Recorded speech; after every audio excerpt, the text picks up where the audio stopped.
আজকে আমরা আলোচনা করব বাজিগার পাখিকে ব্রিডিং করানোর নিয়ম। তাই ভিডিওটি না টেনে সম্পূর্ণ দেখার চেষ্টা করুন। বাজিগার পাখিকে ব্রিডিং করানো একটি আনন্দদায়ক অভিজ্ঞতা হতে পারে আপনার, তবে এর জন্য সঠিক প্রস্তুতি এবং যত্ন প্রয়োজন। তাই আমরা আজকে প্রথমেই আলোচনা করব বাজিগার পাখির জোড়া নির্বাচন করা। বাজিগার পাখিকে ব্রিডিং করানোর জন্য বাজিগার পাখির বয়স 8 মাস থেকে 5 বছরের মধ্যে হওয়া উচিত। এই বয়সের পাখিরা প্রজননের জন্য সবচেয়ে উপযুক্ত থাকে। সুস্থ, সক্রিয় এবং কোনো রকম রোগমুক্ত পাখি নির্বাচন করতে হবে। অসুস্থ পাখি ব্রিডিং এর জন্য নয় এবং তাদের ডিম বা ছানার স্বাস্থ্য ভালো হবে না। পাখির জোড়া নির্বাচন করার সময় লক্ষ্য করুন যেন পুরুষ ও মহিলা পাখি একে অপরের সাথে ভালোভাবে মানিয়ে নেয়। কিন্তু অনেক সময় দেখা যায় কিছু পাখি একে অপরের সাথে সহজে মানিয়ে নিতে পারে না বা মানিয়ে নেয় না। সেই ক্ষেত্রে ব্রিডিং সফল হয় না। এবার আমরা জানব বাজিগার পাখির উপযুক্ত বাসস্থান ও পরিবেশ। পাখি ব্রিডিং এর জন্য পর্যাপ্ত বড় খাঁচা প্রয়োজন। কমপক্ষে খাঁচার সাইজ 24x18x18 ইঞ্চি মাপের খাঁচা ব্যবহার করা উচিত, যাতে পাখিরা আরামদায়কভাবে চলাফেরা করতে পারে। পাখির খাঁচার ভিতর একটি করে কাঠের নেট বক্স ঝুলিয়ে দিন। নেট বক্সের মাপ হতে হবে 6x6x8 ইঞ্চি হতে পারে। নেট বক্সের ভিতর কিছু নরম কাঠের গুঁড়ো বা পাখির ডিম পাড়ার জন্য উপযুক্ত নরম উপকরণ দিতে পারেন। আপনারা যদি নেটের বক্স ব্যবহার করতে না চান বা না পান, তাহলে মাটির হাঁড়িও দিতে পারেন। পাখি ব্রিডিং এর সময় পাখিদের শান্ত ও নিরিবিলি পরিবেশ প্রয়োজন হয়। গোলমাল বা অতিরিক্ত আনাগোনা পাখিদের বিরক্ত করতে পারে ও ব্রিডিং প্রক্রিয়া ব্যাহত করতে পারে। দৈনিক 12 থেকে 14 ঘন্টা প্রাকৃতিক আলোর ব্যবস্থা করুন। পাখির অতিরিক্ত আলো বা একেবারে অন্ধকার পাখিদের ব্রিডিং এর সমস্যা তৈরি করতে পারে। 3 নম্বরে আমরা জানব পাখির পুষ্টিকর খাবার কি।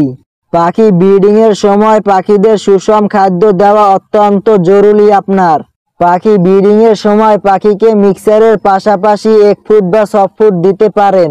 পাখিদের ক্যালসিয়াম, ভিটামিন এ, ডি, ই এবং অন্যান্য প্রয়োজন খনিজ উপকরণ সরবরাহ করতে হবে।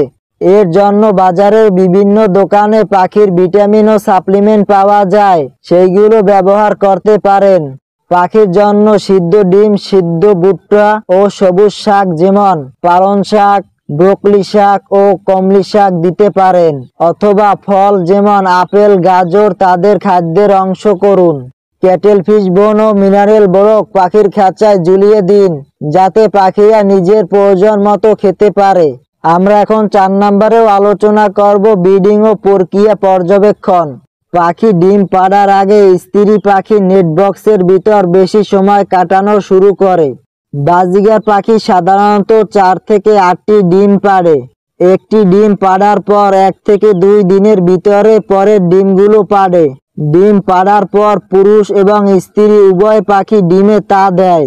পাখির ডিম থেকে বাচ্চা ফুটতে প্রায় 18 থেকে 21 দিন সময় লাগে। বাজিগার পাখির ডিম ফোটার পর বাজিগারদের ছানারা অন্ধ ও পালকহীন অবস্থায় থাকে। মা ও বাবা পাখি তাদের খাইয়ে বড় করে তোলে। এই সময় বাচ্চারা পুষ্টির জন্য নরম খাবার যেমন সিদ্ধ ডিম, ভেজানো ছোলা, নরম ভুট্টা ইত্যাদি সরবরাহ করুন। 5 নম্বরে আমরা আলোচনা করব কিছু সতর্কতা। একটি পাখিকে বছরে 2 বারের বেশি ব্রিডিং করানো ঠিক নয়। অতিরিক্ত ব্রিডিং পাখিদের স্বাস্থ্যের উপর নেতিবাচক প্রভাব ফেলে।